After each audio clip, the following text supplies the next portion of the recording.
Oui, tout à fait, parce que les finances de la ville augmentent, je dirais, de manière naturelle du fait de l'augmentation du nombre d'habitants et du fait de la révision des bases qui interviennent chaque année, et en surveillant les dépenses de fonctionnement et faisant en sorte que ces dépenses n'augmentent pas plus rapidement que l'inflation, eh bien, nous aurons les moyens de financer le programme.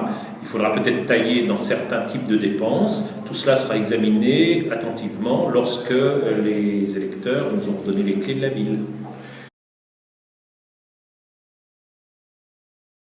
Alors le maire, il peut créer les conditions favorables à l'implantation des entreprises, puisque seules les entreprises peuvent créer un emploi pérenne.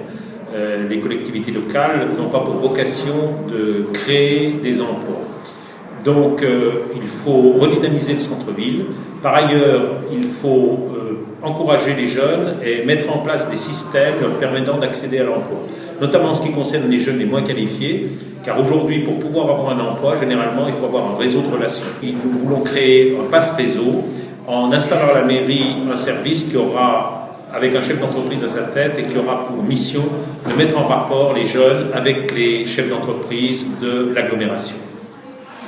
Un sujet de préoccupation des Almaciens est la tranquillité publique. Cela comporte bien évidemment un volet important de sécurité, mais pas seulement. La tranquillité publique est faite aussi de lien social.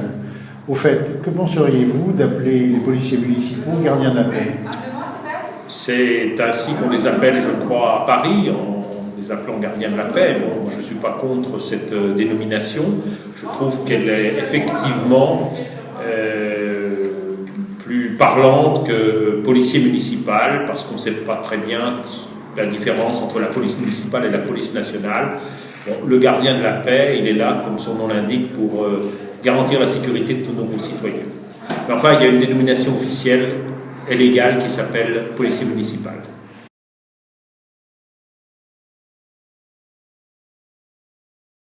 Ben, la réponse est très simple. Moi, je crains que justement le tram ne se fasse pas en raison du tracé qui a été choisi par la ville d'Annemasse, tracé qu'elle a d'ailleurs, je crois, un peu imposé à d'autres communes comme Gaillard qui n'en voulait pas, puisque Gaillard souhaite toujours que le tram desserve la gare. Le Conseil fédéral, dans son message sur les transports du mois de février dernier, a relégué en quelque sorte le projet de tram Genève-Moelseul-Annemasse en catégorie B, c'est-à-dire non finançable dans l'immédiat, alors que le tram de Genève à Saint-Julien-en-Genevois est classé en catégorie A et sera donc immédiatement financé. Comment se fait ce classement en catégorie A ou en catégorie B? C'est précisément en appréciant le rapport entre le coût du projet et son utilité.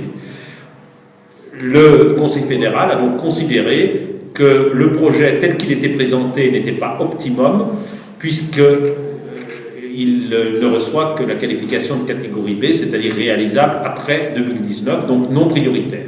Par conséquent, cela remet en cause le financement même du tram, financement qui à ce jour n'est pas assuré, et donc je peux indiquer que si je suis élu maire, nous pouvons parfaitement faire en sorte que le tram aille à la gare, parce que les Genevois en réalité sont indifférents au problème.